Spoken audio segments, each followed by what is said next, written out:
For one who has never faced the danger of legal execution, I have a rather queer horror of the electric chair as a subject. Indeed, I think the topic gives me more of a shudder than it gives many a man who has been on trial for his life.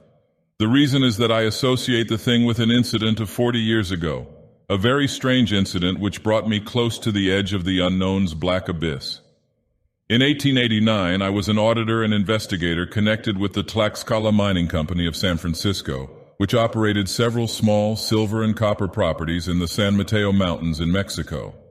There had been some trouble at mine number 3, which had a surly, furtive assistant superintendent named Arthur Feldon, and on August 6th the firm received a telegram saying that Feldon had decamped, taking with him all the stock records, securities, and private papers, and leaving the whole clerical and financial situation in dire confusion. This development was a severe blow to the company, and late in the afternoon President McComb called me into his office to give orders for the recovery of the papers at any cost. There were, he knew, grave drawbacks. I had never seen Feldon, and there were only very indifferent photographs to go by.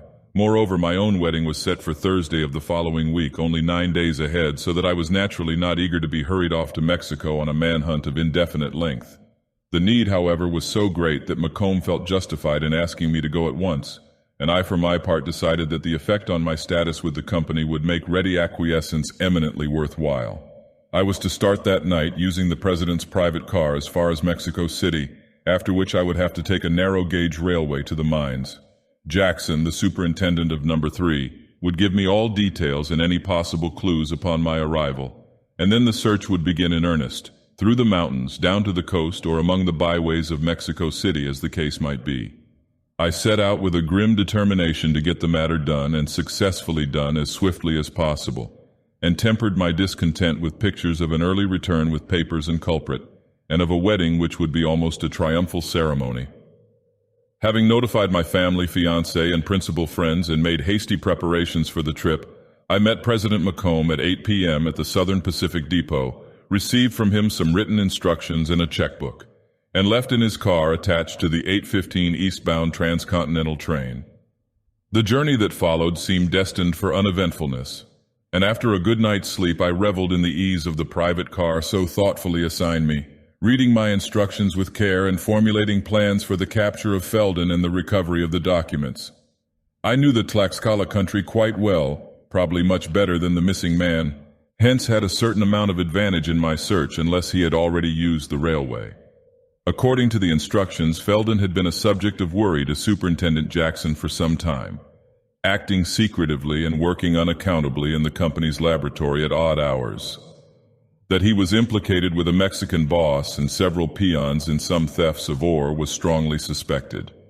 But though the natives had been discharged, there was not enough evidence to warrant any positive step regarding the subtle official. Indeed, despite his furtiveness, there seemed to be more of defiance than of guilt in the man's bearing. He wore a chip on his shoulder and talked as if the company were cheating him instead of his cheating the company.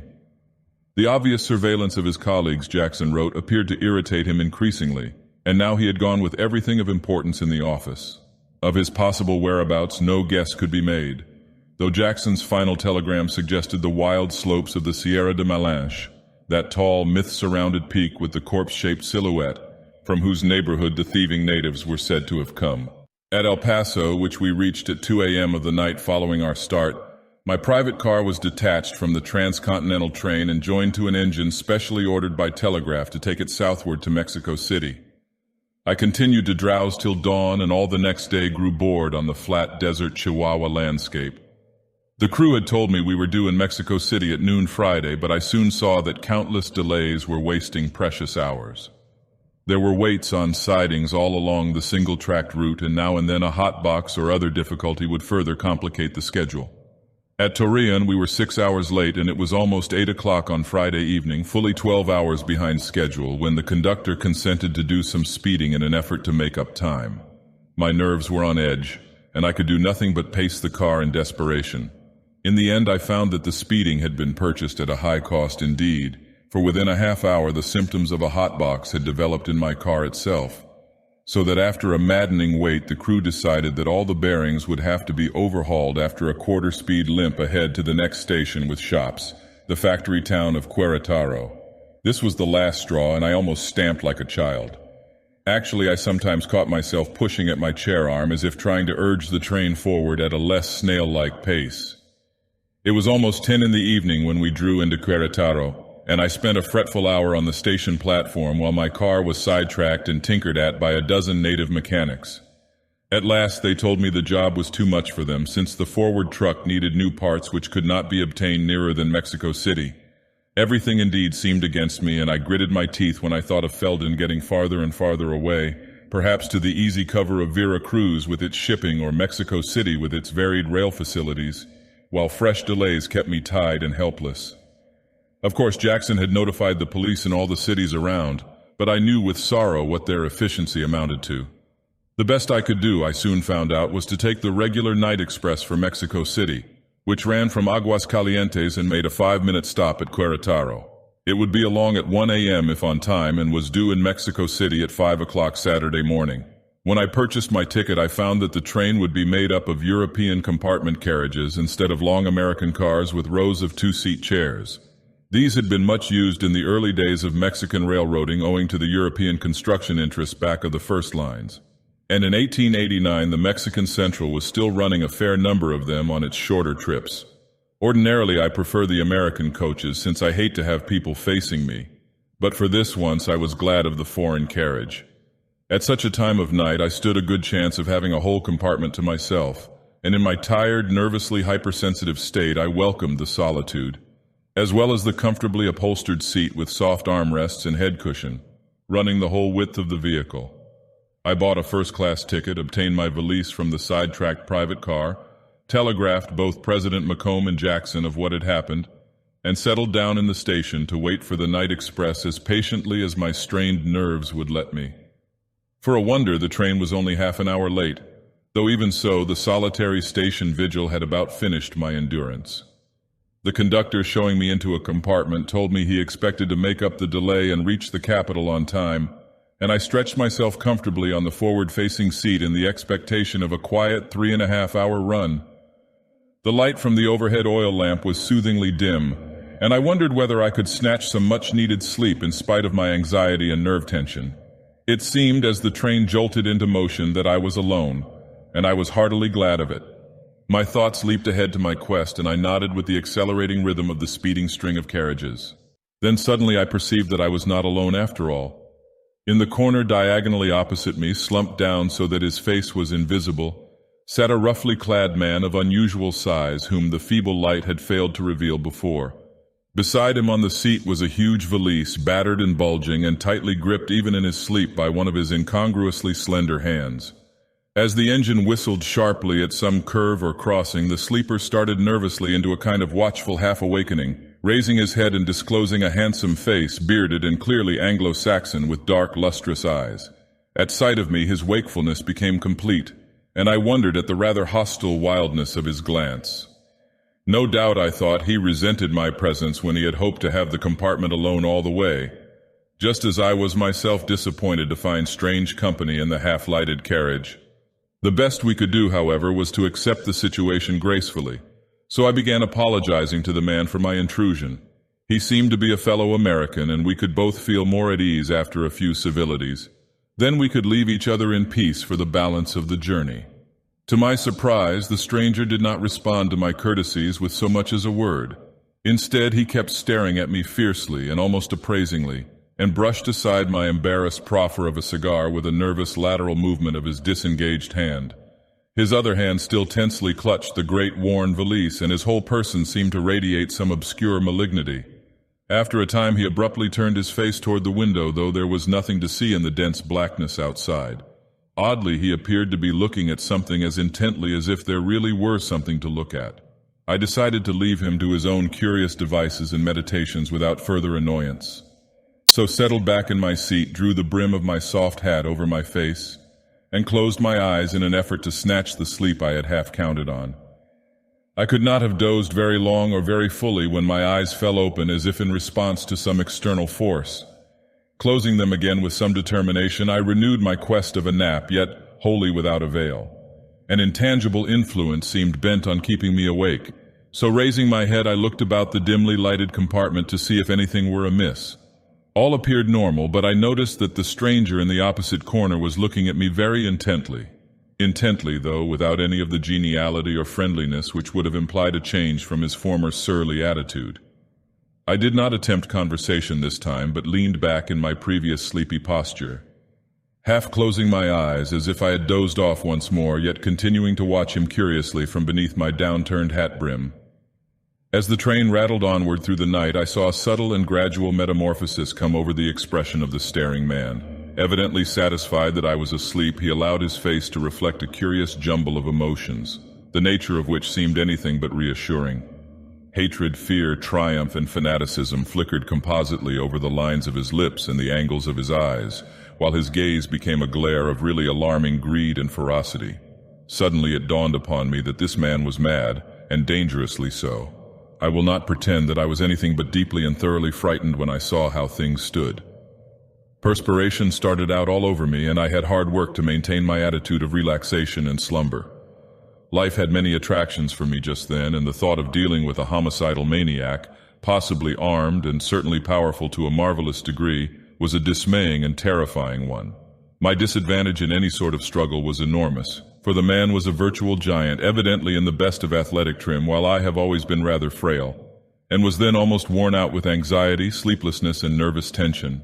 It was undeniably a bad moment for me, and I felt pretty close to a horrible death as I recognized the fury of madness in the stranger's eyes. Events from the past came up into my consciousness as if for a farewell, just as a drowning man's whole life is said to resurrect itself before him at the last moment. Of course, I had my revolver in my coat pocket, but any motion of mine to reach and draw it would be instantly obvious. Moreover, if I did secure it, there was no telling what effect it would have on the maniac. Even if I shot him once or twice, he might have enough remaining strength to get the gun from me and deal with me in his own way. Or if he were armed himself, he might shoot or stab without trying to disarm me.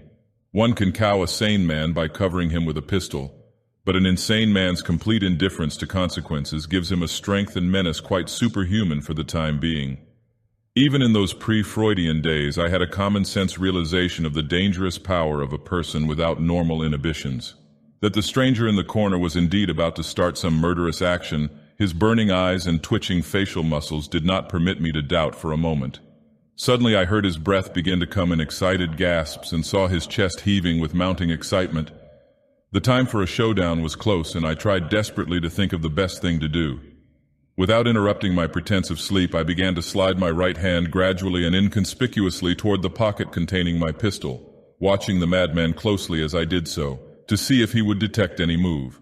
Unfortunately, he did, almost before he had time to register the fact in his expression.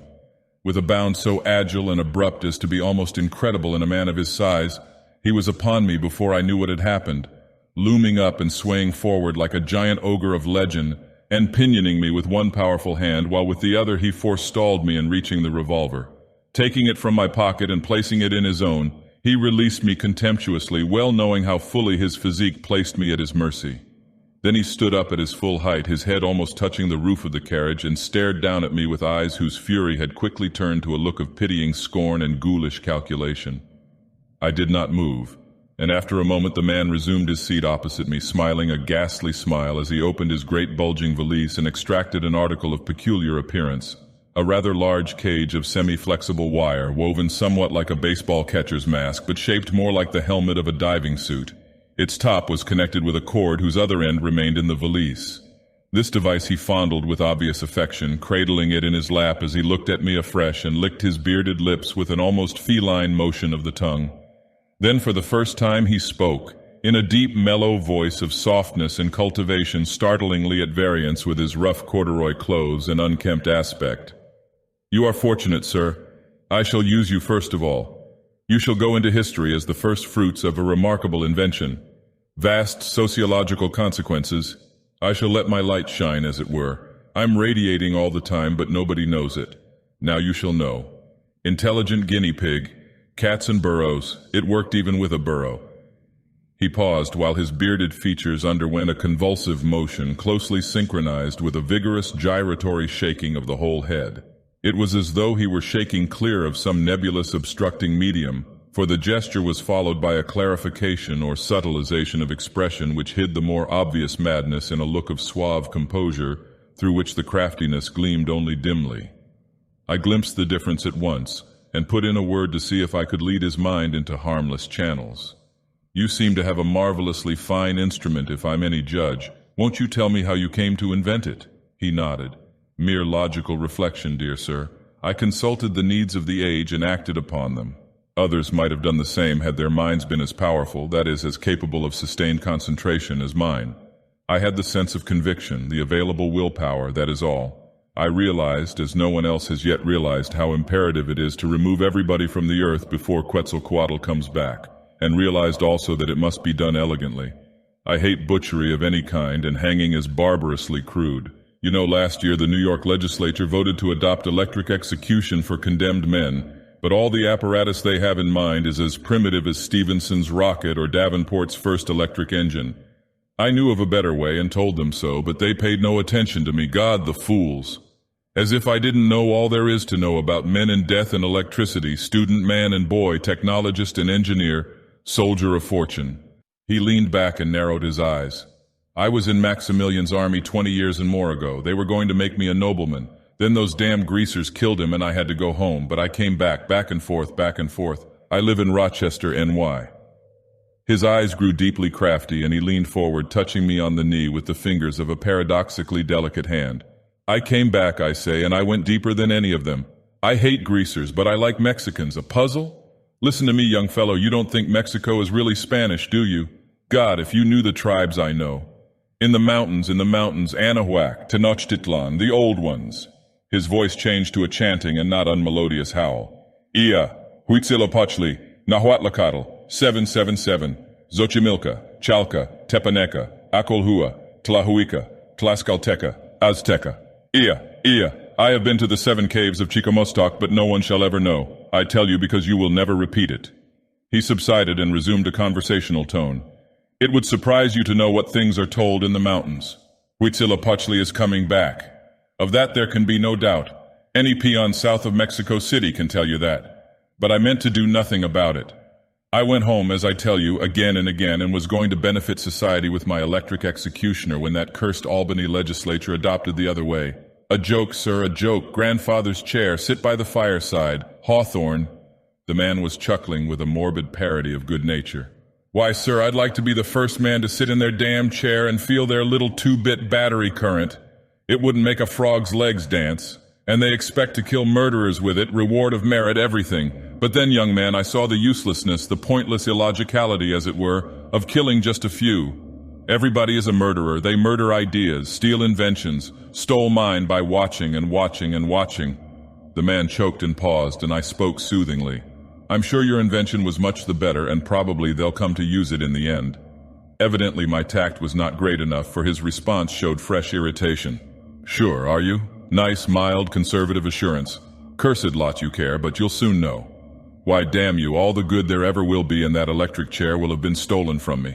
The ghost of Nezahualpilli told me that on the sacred mountain. They watched and watched and watched." He choked again, then gave another of those gestures in which he seemed to shake both his head and his facial expression. That seemed temporarily to steady him. "What my invention needs is testing, that is it here. The wire hood or head net is flexible and slips on easily. Neckpiece binds but doesn't choke. Electrodes touch forehead and base of cerebellum, all that's necessary. Stop the head and what else can go? The fools up at Albany with their carved oak easy chair think they've got to make it a head-to-foot affair. Idiots! Don't they know that you don't need to shoot a man through the body after you've plugged him through the brain? I've seen men die in battle, I know better. And then their silly high-power circuit, dynamos, all that. Why didn't they see what I've done with the storage battery? Not a hearing, nobody knows, I alone have the secret. That's why I and Quetzalcoatl and Huitzilopochtli will rule the world alone. I and they if I choose to let them. But I must have experimental subjects. Do you know whom I've chosen for the first?" I tried jocoseness, quickly merging into friendly seriousness as a sedative. Quick thought and apt words might save me yet. "Well, there are lots of fine subjects among the politicians of San Francisco, where I come from. They need your treatment, and I'd like to help you introduce it. But really, I think I can help you in all truth. I have some influence in Sacramento, and if you'll go back to the States with me after I'm through with my business in Mexico, I'll see that you get a hearing." He answered soberly and civilly, "No, I can't go back. I swore not to when those criminals at Albany turned down my invention and set spies to watch me and steal from me. But I must have American subjects. Those greasers are under a curse and would be too easy. And the full-blood Indians, the real children of the feathered serpent, are sacred and inviolate except for proper sacrificial victims. And even those must be slain according to ceremony. I must have Americans without going back, and the first man I choose will be signally honored. Do you know who he is?" I temporized desperately. "Oh, if that's all the trouble, I'll find you a dozen first-rate Yankee specimens as soon as we get to Mexico City. I know where there are lots of small mining men who wouldn't be missed for days." But he cut me short with a new and sudden air of authority which had a touch of real dignity in it. "That'll do. We've trifled long enough. Get up and stand erect like a man. You're the subject I've chosen, and you'll thank me for the honor in the other world just as the sacrificial victim thanks the priest for transferring him to eternal glory. A new principle. No other man alive has dreamed of such a battery, and it might never again be hit on if the world experimented 1,000 years. Do you know that atoms aren't what they seem? Fools. A century after this, some dolt would be guessing if I were to let the world live." As I arose at his command, he drew additional feet of cord from the valise and stood erect beside me, the wire helmet outstretched toward me in both hands, and a look of real exaltation on his tanned and bearded face. For an instant he seemed like a radiant Hellenic mystagogue or hierophant. "Here, O youth, a libation, wine of the cosmos, nectar of the starry spaces, Linos, Iacchus, Ialmenos, Zagreus, Dionysos, Attis, Hylas, sprung from Apollo and slain by the hounds of Argos, seed of Psamathe, child of the sun, Evo, Evo." He was chanting again, and this time his mind seemed far back amongst the classic memories of his college days. In my erect posture I noticed the nearness of the signal cord overhead, and wondered whether I could reach it through some gesture of ostensible response to his ceremonial mood. It was worth trying, so with an antiphonal cry of "Evoe," I put my arms forward and upward toward him in a ritualistic fashion, hoping to give the cord a tug before he could notice the act. But it was useless. He saw my purpose and moved one hand toward the right-hand coat pocket where my revolver lay. No words were needed, and we stood for a moment like carven figures. Then he quietly said, "Make haste." Again my mind rushed frantically about seeking avenues of escape. The doors I knew were not locked on Mexican trains, but my companion could easily forestall me if I tried to unlatch one and jump out. Besides, our speed was so great that success in that direction would probably be as fatal as failure. The only thing to do was to play for time. Of the 3.5-hour trip, a good slice was already worn away, and once we got to Mexico City, the guards and police in the station would provide instant safety. There would, I thought, be 2 distinct times for diplomatic stalling. If I could get him to postpone the slipping on of the hood, that much time would be gained. Of course, I had no belief that the thing was really deadly, but I knew enough of madmen to understand what would happen when it failed to work. To his disappointment would be added a mad sense of my responsibility for the failure, and the result would be a red chaos of murderous rage. Therefore, the experiment must be postponed as long as possible. Yet the second opportunity did exist. For if I planned cleverly, I might devise explanations for the failure which would hold his attention and lead him into more or less extended searches for corrective influences. I wondered just how far his credulity went and whether I could prepare in advance a prophecy of failure which would make the failure itself stamp me as a seer or initiate or perhaps a god. I had enough of a smattering of Mexican mythology to make it worth trying, though I would try other delaying influences first and let the prophecy come as a sudden revelation. Would he spare me in the end if I could make him think me a prophet or divinity? Could I get by as Quetzalcoatl or Huitzilopochtli? Anything to drag matters out till 5 o'clock when we were due in Mexico City. But my opening stall was the veteran will-making ruse. As the maniac repeated his command for haste, I told him of my family and intended marriage, and asked for the privilege of leaving a message and disposing of my money and effects. If, I said, he would lend me some paper and agree to mail what I should write, I could die more peacefully and willingly. After some cogitation, he gave a favorable verdict and fished in his valise for a pad, which he handed me solemnly as I resumed my seat. I produced a pencil, artfully breaking the point at the outset and causing some delay while he searched for one of his own. When he gave me this, he took my broken pencil and proceeded to sharpen it with a large horn-handled knife which had been in his belt under his coat. Evidently, a second pencil breaking would not profit me greatly. What I wrote I can hardly recall at this date. It was largely gibberish and composed of random scraps of memorized literature when I could think of nothing else to set down. I made my handwriting as illegible as I could without destroying its nature as writing, for I knew he would be likely to look at the result before commencing his experiment and realized how he would react to the sight of obvious nonsense. The ordeal was a terrible one, and I chafed each second at the slowness of the train. In the past, I had often whistled a brisk gallop to the sprightly tack of wheels on rails, but now the tempo seemed slowed down to that of a funeral march.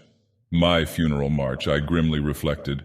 My ruse worked till I had covered over 4 pages, 6 by 9, when at last the madman drew out his watch and told me I could have but 5 minutes more. What should I do next? I was hastily going through the form of concluding the will when a new idea struck me, ending with a flourish and handing him the finished sheets, which he thrust carelessly into his left-hand coat pocket. I reminded him of my influential Sacramento friends who would be so much interested in his invention. "Oughtn't I to give you a letter of introduction to them?" I said. "Oughtn't I to make a signed sketch and description of your executioner so that they'll grant you a cordial hearing? They can make you famous, you know, and there's no question at all but that they'll adopt your method for the state of California if they hear of it through someone like me whom they know and trust." I was taking this tack on the chance that his thoughts as a disappointed inventor would let him forget the Aztec religious side of his mania for a while.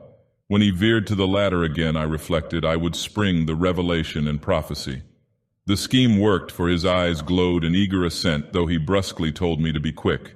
He further emptied the valise, lifting out a queer-looking congeries of glass cells and coils to which the wire from the helmet was attached, and delivering a fire of running comment too technical for me to follow, yet apparently quite plausible and straightforward.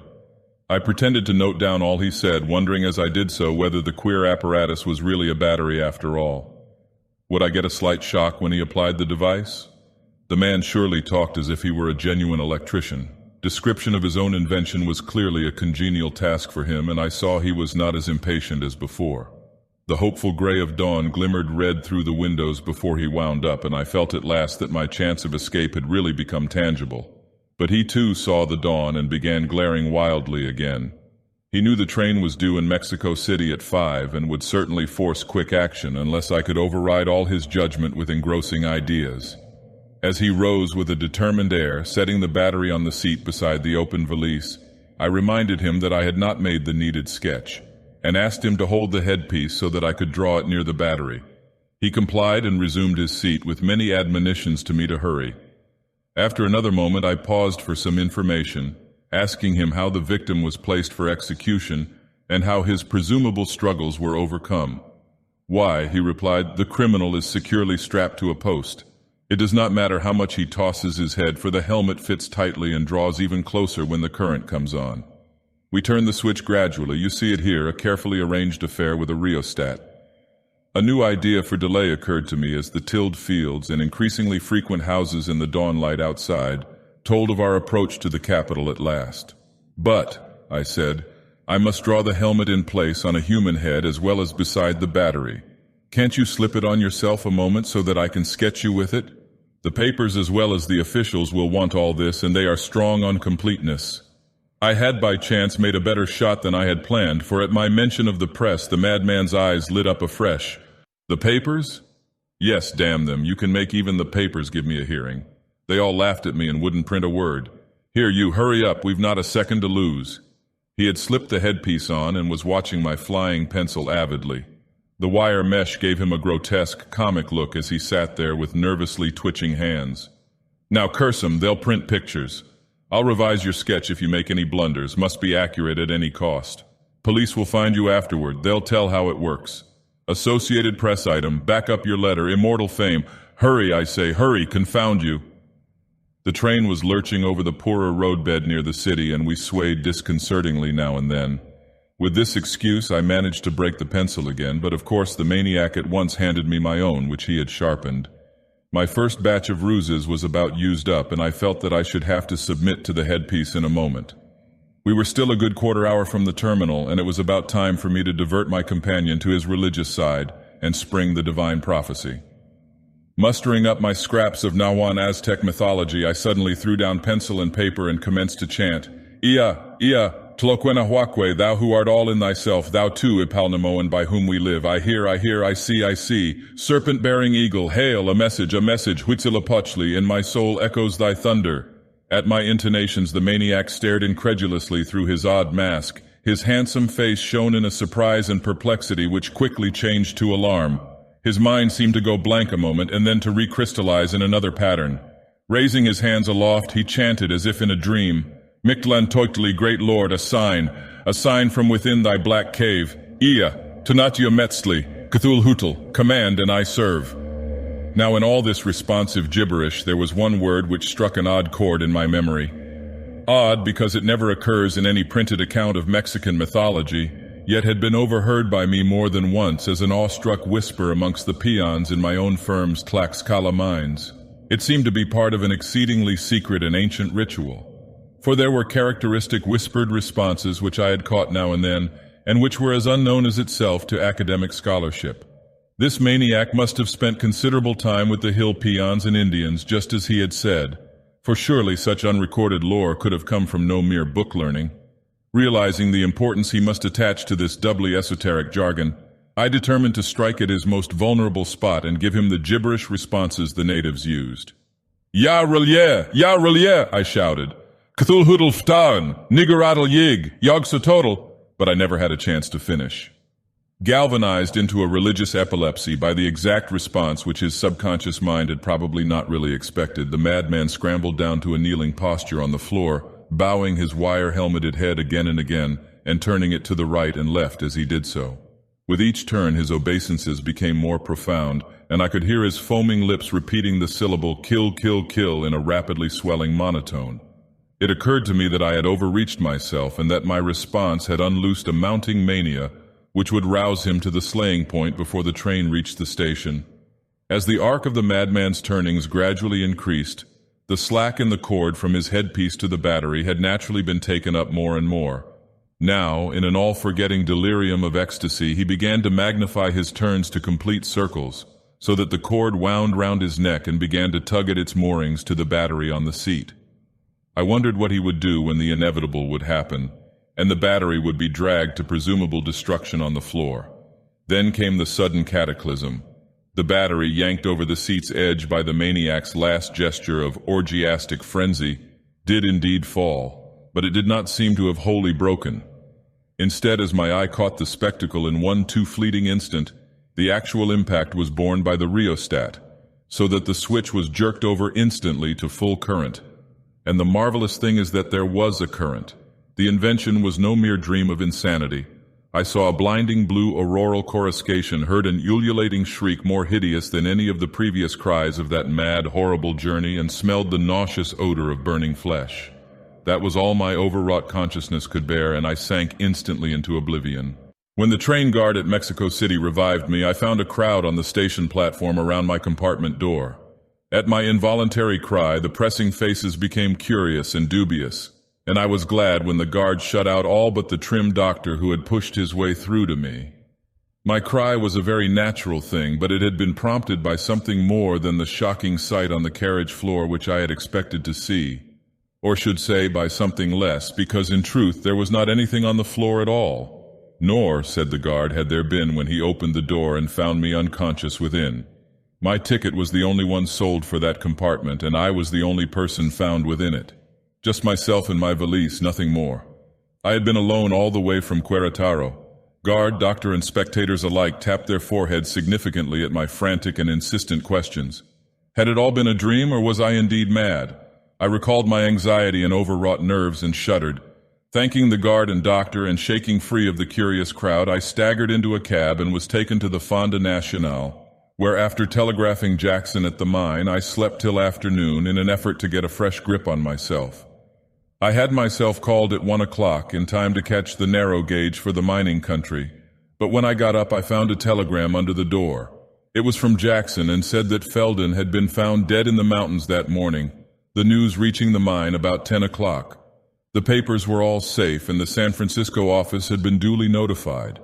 So the whole trip, with its nervous haste and harrowing mental ordeal, had been for nothing. Knowing that Macomb would expect a personal report despite the course of events, I sent another wire ahead and took the narrow gauge after all. 4 hours later, I was rattled and jolted into the station of mine number 3, where Jackson was waiting to give a cordial greeting. He was so full of the affair at the mine that he did not notice my still shaken and seedy appearance.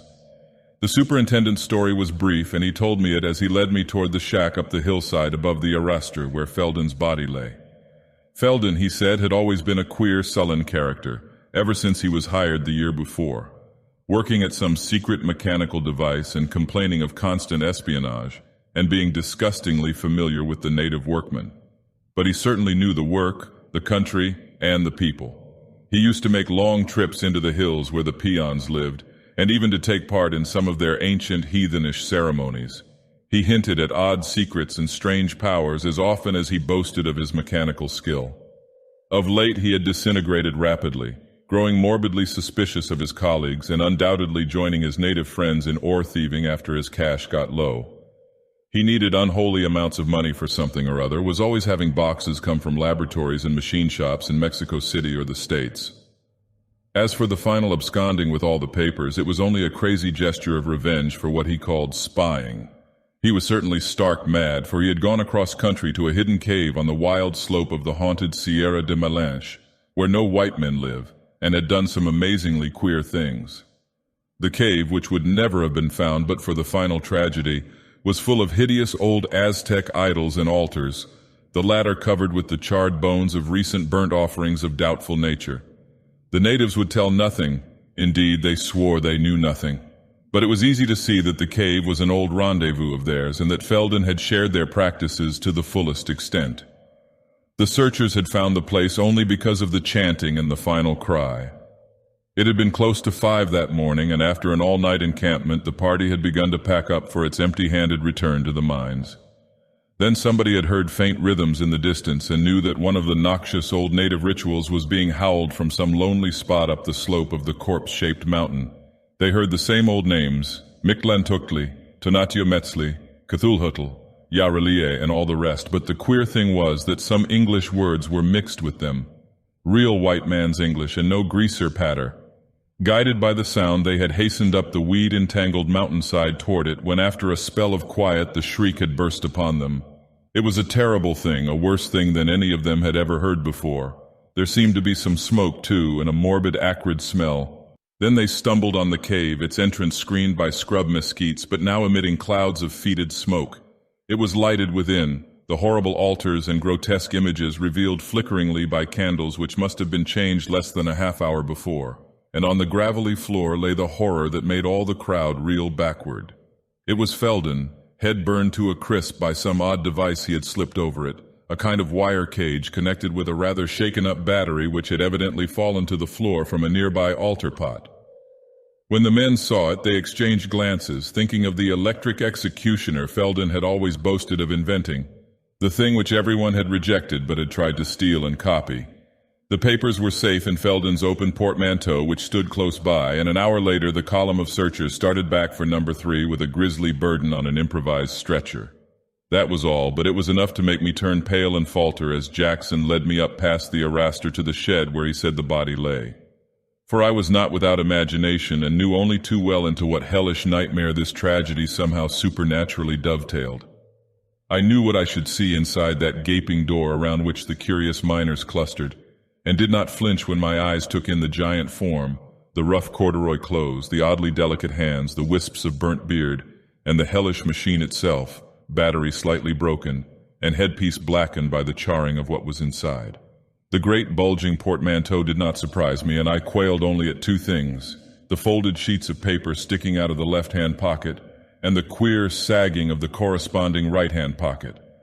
In a moment when no one was looking, I reached out and seized the 2 familiar sheets, crushing them in my hand without daring to look at their penmanship. I ought to be sorry now that a kind of panic fear made me burn them that night with averted eyes. They would have been a positive proof or disproof of something, but for that matter I could still have had proof by asking about the revolver the coroner afterward took from that sagging right-hand coat pocket. I never had the courage to ask about that because my own revolver was missing after the night on the train. My pocket pencil, too, showed signs of a crude and hasty sharpening, unlike the precise pointing I had given it Friday afternoon on the machine in President Macomb's private car. So in the end, I went home still puzzled, mercifully puzzled, perhaps. The private car was repaired when I got back to Querétaro, but my greatest relief was crossing the Rio Grande into El Paso in the States. By the next Friday, I was in San Francisco again, and the postponed wedding came off the following week. As to what really happened that night, as I've said, I simply don't dare to speculate. That chap Felden was insane to start with, and on top of his insanity, he had piled a lot of prehistoric Aztec witch lore that nobody has any right to know. He was really an inventive genius, and that battery must have been the genuine stuff. I heard later how he had been brushed aside in former years by press, public, and potentates alike. Too much disappointment isn't good for men of a certain kind. Anyhow, some unholy combination of influences was at work. He had really, by the way, been a soldier of Maximilian's. When I tell my story, most people call me a plain liar. Others lay it to abnormal psychology, and heaven knows I was overwrought, while still others talk of astral projection of some sort. My zeal to catch Felden certainly sent my thoughts ahead toward him, and with all his Indian magic, he'd be about the first one to recognize and meet them. Was he in the railway carriage, or was I in the cave on the corpse-shaped haunted mountain? What would have happened to me had I not delayed him as I did? I'll confess I don't know, and I'm not sure that I want to know. I've never been in Mexico since, and as I said at the start, I don't enjoy hearing about electric executions.